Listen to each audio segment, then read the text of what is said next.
Snakes are just really long throats. Greetings, Nerd Squad, and welcome back to Top 10 Nerd. I'm your host, Connor Monroe, and apples don't talk, obviously. There are plenty of mutants, some would even say maybe too many, but with there being so many mutants, you need to remember that they need to keep constantly coming up with new mutant abilities. Some of these are so awesome, but some are so ridiculous it makes my brain hurt. But which ones are the worst? That's what we're exploring with today's list of the top 10 dumbest mutants. Be sure you stick around until the end because I'm risking my self-esteem to respond to your comments and because number 1 is just stupid. Alright, let's get started. In a 10, long neck. According to comments I've seen on these videos along with my own, it looks like this may be my mutant counterpart. I really don't know why you people were so obsessed with my neck when I first started, both on this channel and our sister channel, but I guess I am long neck. Before the events of M-Day, William Hanover was a mutant with a slightly longer neck than normal. He was a student at Xavier's School for Gifted Youngsters and helped Cyclops oppose Zorn's rampage. You had a long neck and you were admitted to the Xavier School for Gifted Youngsters? Okay. He first appeared in New X-Men number 140 in June 2003, and there is no other information about him. His power was legit having a long neck, and that's it.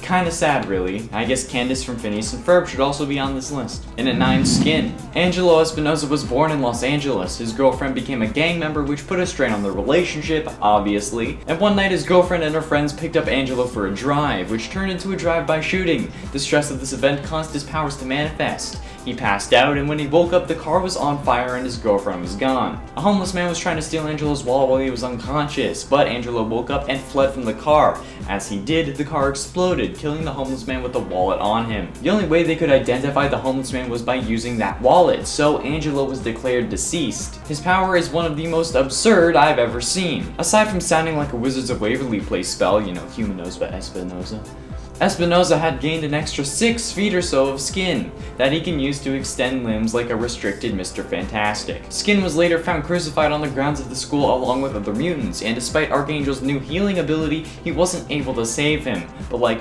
come on, 6 feet of extra skin?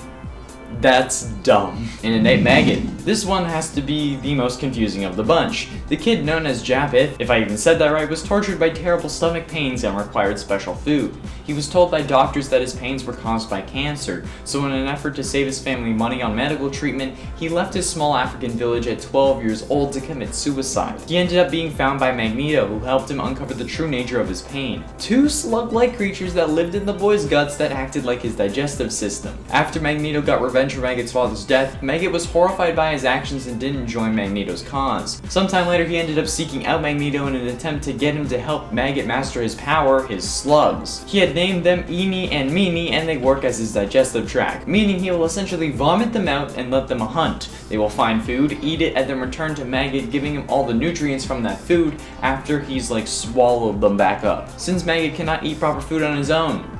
Yeah. It's weird, gross, and disgusting, but oh well. That's why it deserves to be on this list. And at 7, Ugly John. What kind of name is this? Ugly John? What kind of rude as hell kind of rude ass name is that?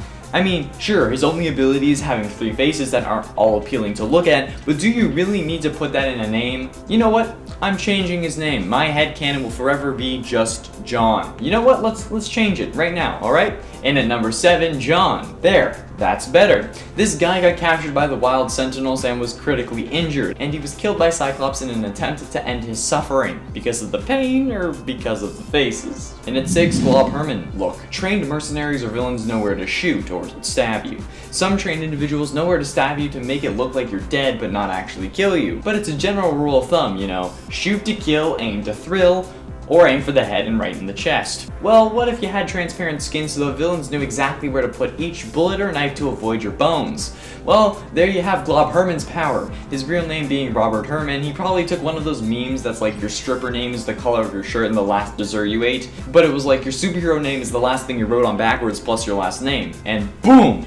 Blog backwards Herman was born. Blog backwards is Glob, so. And at 5, Gold Balls. Fabio Medina was a mutant whose powers manifested after the war between the Avengers and X-Men. After he was the victim of a robbery, his powers manifested. Powers that include the ability to produce gold balls from any part of his body. These balls can also vary in size. They emit a poink sound every time they hit a surface and seem to be able to bounce. If that's not weird enough, it was later discovered that the balls that Fabio produces are in fact unfertilized eggs. I'm assuming human eggs because, you know, He's a human, but he's also a male, so it confuses me. He currently goes by Egg after joining the Five, where he helps Kuroko revive dead mutants. I'm assuming he's using these human eggs he produces. A giant human egg flying at you, do you know how terrifying that would be? Does it still have 32 chromosomes? Would a normal-sized swimmer be able to fertilize it? So many hard-hitting questions. And at 4, Zeitgeist. Look, puking is never fun, especially not after binge drinking. But while it may feel like acid in your throat, the stomach acid doesn't really burn through any non-organic material. Well, imagine vomit that may actually end up being able to digest corn. Well, let me introduce you to Zeitgeist, the most common mutant right now because he looks like he's wearing a surgical mask and we all need to be wearing one right now. He would have nightmares about a makeout session gone wrong after he ended up spewing acid vomit on a girl's face during a drunken day at the beach.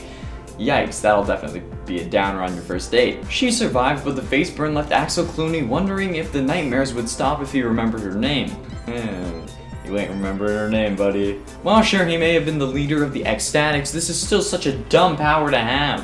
When I saw the guy with acid spit in Sky High get classified as a hero, I'm like, what the f***, why? How is acid spit a heroic ability? Sure, super strength, I get it, but acid spit? It's more of a hero support power. This also goes to show that nobody other than the public cares about damages superheroes cause. He literally started burning through the skull and he's like, hero! Getting close to the end at number 3, Blob. Fred Duke's power manifested when he reached puberty. His major weaknesses were the same as most humans. Short temper, lack of foresight, lack of intelligence, and easily manipulated self-esteem. Something all humans have. He was depowered in House of M, but before this Blob's blubber was impenetrable. Even Wolverine's claws couldn't slice the dice. He's gone by the aliases of Frederick, Fatso, Tubby, Big Man, Brainless Lumox, and Horseman of Bounty. I'm not like your normal horseman. I'm a load of blubber. He's a rescue.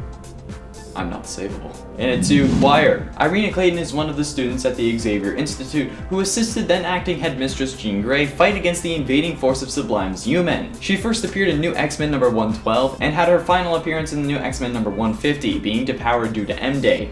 During her 3 years as a mutant, she had not 1, not 2, but 3 extra mouths on her neck. These powers enabled her to become the superhero version of Jeff Dunham, using these mouths to talk without moving her lips, thus confusing and disorienting her enemies. Having extra mouths on your neck? Are you kidding me? Confusing your enemies by talking without moving your lips.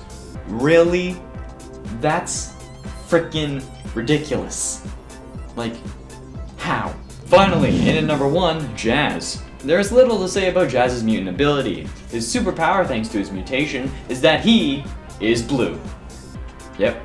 John Xander's dream was to be a rapper, but he wasn't very good. While in Mutant Town, he was a drug runner for one of the local crime lords who was selling toad juice, a drug made from the secretions of a mutant called Toad Boy. Even Toad Boy is more useful than Jazz. His only ability other than being blue is his ability to rap at a mediocre level. Same. This guy is nothing special, but what makes me mad about all of this is, and it should make you mad too, is the fact that he kept his powers after M-Day. Yeah, the mutant tag who can decide elections one handshake loses his powers because he isn't useful enough, but the blue-skinned Eminem ripoff is able to keep his powers? No, not even powers, blue skin. He's probably as mad as I am about it, and you should be mad about it too.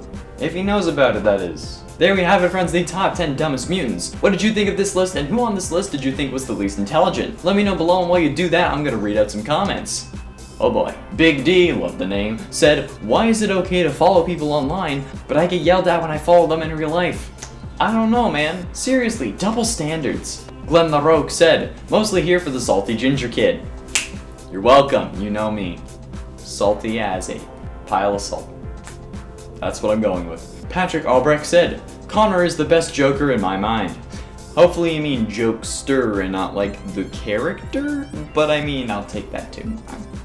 I'm nuts. Luario2 Abel said, I'm so glad Sky High made it on here, haha. You made it on here too, you're welcome. These comments weren't actually that bad, I'm very impressed. You all have grown and you've come to love me. That's all we got time for today. On your way down to make sure you leave your angry comments, be sure you hit like and subscribe for daily nerdy content and ring that bell so you know when we upload. Thank you all so much for watching. I have been and shall remain Connor Monroe, and I'll see you in another video. He was a student at Xavier's School for Gifted Youngsters and helped Cyclops oppose Zorn's Rampage. He was a student at Xavier's School for Gifted Youngsters and helped Cyclops oppose Zorn's Rampage.